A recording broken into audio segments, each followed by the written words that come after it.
So the first one that I probably ever learned is Tagalog, which is a Filipino language, and I learned it because my grandmother, she spoke to me in Tagalog. And then when I got to high school, I started learning Spanish because it was important for college admission. So I would say Japanese is the third. Kind of nerdy, but I really like anime, and I'm a quarter Japanese, and I wasn't really raised in a Japanese household, so I just wanted to kind of learn more about that culture through the language. I actually lived in Cape Town, South Africa for 3 months, so I picked up some Afrikaans based on just like the signs that I saw and people talking to me in bars and all of that. For me, I've been lucky to be able to travel, one, and be exposed to these languages and have a solid internet connection where I could study these languages, and I don't think like mentally or like I'm smarter or better or anything like that. I just think I've been able to be exposed to things. Okay, cool. I just got to this like augmented reality thing, and it says I could learn new words by using my camera. Is that when I just bring up my camera and you can put it on something? Yeah. And it'll identify it? Yeah. That is pretty cool. That's really impressive that you can do that, actually. Sometimes I don't know what it is, even if I don't know what it is, or like I don't want to, like, if I want to know something is I'll go into Google something and I'll be like, hey, what is this in this language? But like this, I can just do boom.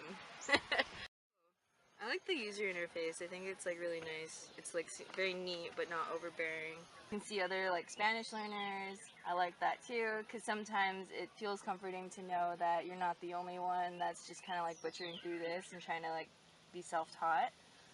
I like that the articles, like you have something sports and then you have food. The podcast also, I like that a lot because I just don't, there's so many podcasts out there, I really don't know where to start, and like that also goes with music. I think for me what helps me with like learning Japanese is the music and the TV shows.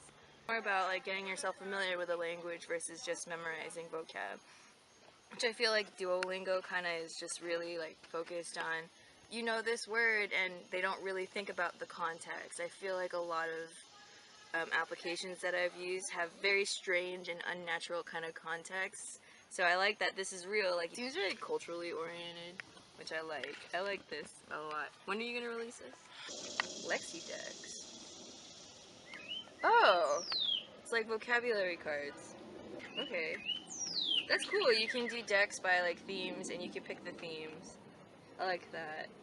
It's more creative in terms of like how to test your knowledge or learn, like, because I'll just like drag and drop this word to fill in this sentence, and I don't really feel like I'm learning it. I feel like I'm just knowing what the formula is and what they expect.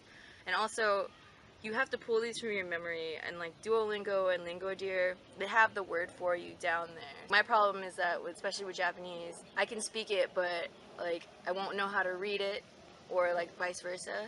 Cool, that crowdsourcing thing I think is really, that's super unique. The thing that what I really like about this, it's interest-based, because it's really hard to like, yeah, you'll get excited at first and you'll start teaching yourself all these languages, and then you're like, I'm tired of this like little like conversational bits like that don't really apply to what I'm interested in, and you kind of lose steam when you're learning a language, and this kind of helps you stay motivated, which is actually really important in like wanting to practice.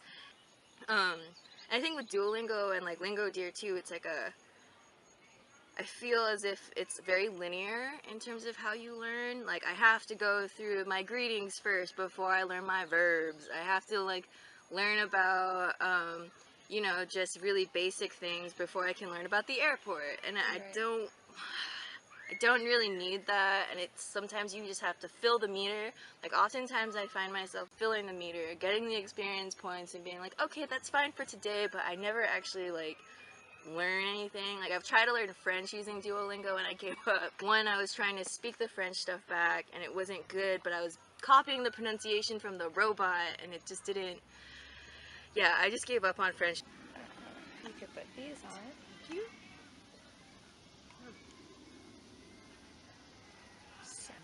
Hola.